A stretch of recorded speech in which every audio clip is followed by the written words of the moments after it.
El campo en México.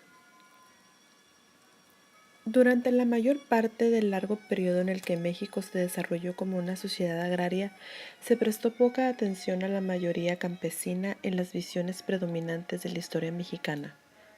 Hasta hace unos cuantos siglos, la mayoría agraria fue excluida casi siempre de la historia formal de México, y cuando se planteaba el tema solían surgir explicaciones religiosas para las dificultades campesinas.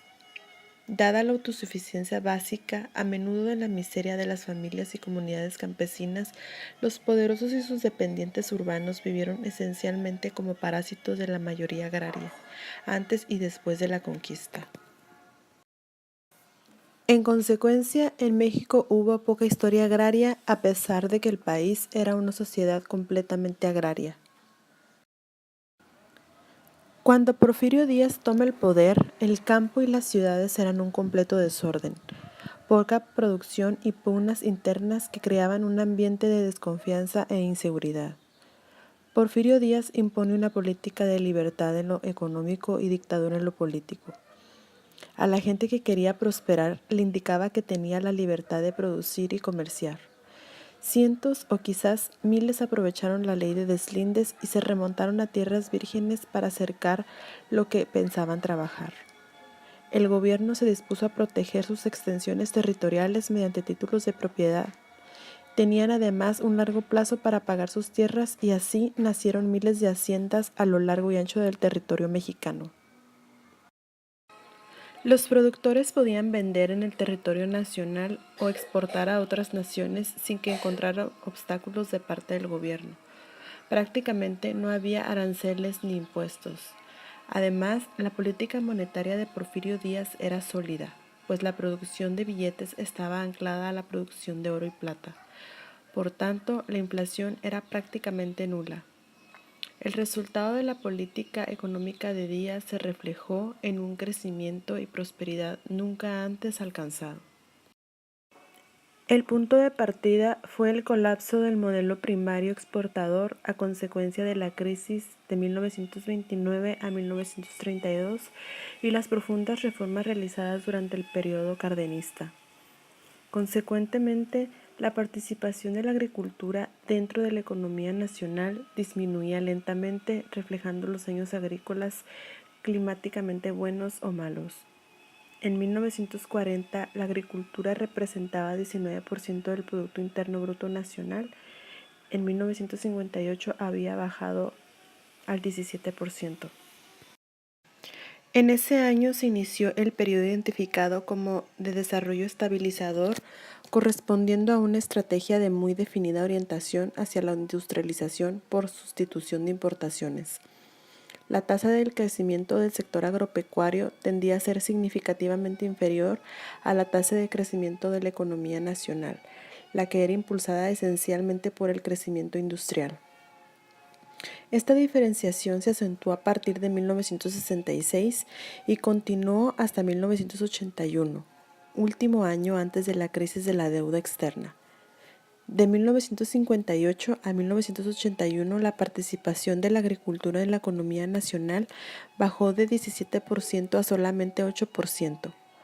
Por consiguiente, se inicia la crisis de 1982 y se extiende hasta el presente.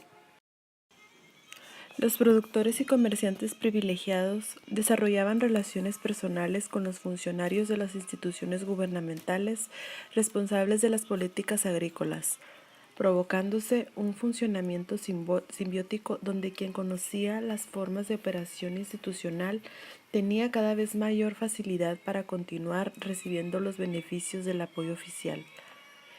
En consecuencia, esto fue altamente perjudicial para los campesinos. Si los agricultores empresariales sustituyeron el maíz por el sorgo, los campesinos sustituyeron la producción de maíz por mayor trabajo asalariado, en lo que se identificó como el proceso de descampesinización. Finalmente, resaltamos que en el campo se concentra la mayor parte de la pobreza en México y que los grupos más pobres dedican la mayor parte de su ingreso al consumo de alimentos. De acuerdo al Coneval, el 33.6% de la población rural padece pobreza alimentaria. Por todo ello, se puede concluir que es necesario aumentar significativamente la producción de alimentos de calidad en nuestro país y así lograr la seguridad alimentaria, que ya no podemos confiar en la posibilidad de importar alimentos baratos y que por lo mismo tenemos que ser mucho menos dependientes del exterior. Inversión e infraestructura en tecnología para eficientar los trabajos en el campo con nuevos mecanismos de políticas sustentables, profundas, eficientes, eficaces, honestas y equitativas. La industria en México. La protección relativa a la industria implicó una desprotección a la agricultura que incidía fuertemente en la estructura de los precios relativos. Por un lado, afectaba a los precios agrícolas internos en relación con los precios agrícolas internacionales. Por otro, deterioraba los precios agrícolas en relación con los precios de los otros sectores. Los primeros 25 años del siglo XIX constituyeron el inicio de un proceso de industrialización que se denominó economía en clave. Fue un proceso lento pero progresivo, en el que la economía estaba por entero volcada a la explotación y exportación de materias primas. A partir de 1933 se produjeron grandes transformaciones en la organización político-social. Es el inicio de la política de expropiación y nacionalización de los ferrocarriles y el petróleo. En esta etapa, el liderazgo político y económico y el Estado mexicano adquirieron conciencia de la necesidad de industrializar al país. Se convino a adoptar profundas reformas laborales en el campo y la ciudad y redistribuir la riqueza. Esos fueron los años de la Gran Depresión, que no solo afectó la economía estadounidense, sino a toda Latinoamérica. A partir de 1940 comenzó el desplazamiento del capital y la atención política de la agricultura a la industria. En esta etapa, México logra grandes avances para su industrialización. Es aquí cuando comienza realmente el crecimiento económico sostenido del país y la revolución industrial. Algunos autores lo denominan el milagro mexicano, debido al crecimiento sostenido que se mantuvo por más de 3 décadas. Durante esta etapa se produjo una ruptura con los viejos esquemas de producción. Al estallar la Segunda Guerra Mundial, se crearon condiciones favorables para que México avanzara más en su proceso de transformación industrial. La demanda de productos de consumo masivo que no requerían de grandes capitales ni del uso de tecnologías avanzadas complementaron la necesidad. Entre 1940 y 1946, las ideas en boga sobre sustitución de importaciones se pusieron en marcha. El Estado mexicano apoyó la industria nacional y creó algunos organismos. Entre estos destaca Sosa Texcoco S.A. en 1940. También resaltan Altos Hornos de México S.A. y el IMSS, ambos en 1942.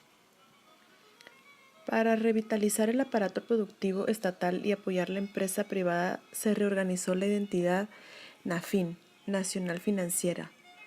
Amplios sectores del país apoyaban la idea de corregir las fallas en la política agraria, así como mejorar la organización obrera, campesina y militar junto con la clase media y la burguesía para crear un frente nacional de apoyo al desarrollo industrial del país.